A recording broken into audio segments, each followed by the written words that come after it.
Death isn't enough. The abyss of innocent death is not sufficient to produce redemption. It has to be a voluntary journey to hell. And maybe that's true for everyone. And that's like, there is no more terrifying idea than that, by definition. And so then, well, do you gaze upon that? Who knows? How often do you gaze upon death? How often do you remind yourself that this ride ends? Personally? Personally. All the time. Because you, as a deep thinker and a philosopher, it's easy to start philosophizing and forgetting you might die today. The angel of death sits on every word. How's that? How often do you actually consciously... All the time. Notice the angel? All the time. I think it's one of the things that made me peculiar.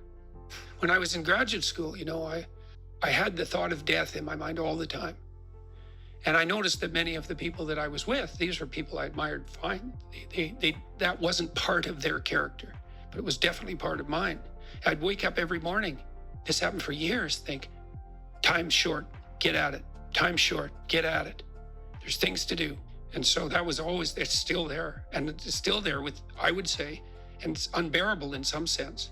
Are you afraid of it? Like what's Afraid your of relationship? Yeah. I was ready to die a year ago. And not casually. I had people I loved, So no, I'm not very worried about me, but I am very worried about making a mistake. I heard Elon Musk talk about that a couple of months ago. It was really a striking moment. Someone asked him about death and he said, just offhand, and then went on with the conversation. He said, that'd be a relief. And then he went on with the conversation. He's got a lot of weight on his shoulders. I'm sure that part of him thinks I'd be easier just if this wasn't here at all.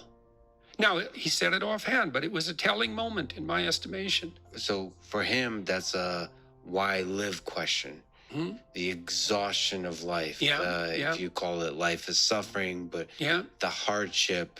I'm more afraid of hell than death. You're afraid of the thing that follows. I don't know if it follows or if it's always here. And I think we're going to find out. What's the connection between death and hell? I don't know. Is there something that needs to be done before you arrive? You're more likely to die terribly if you live in a manner that brings you to hell.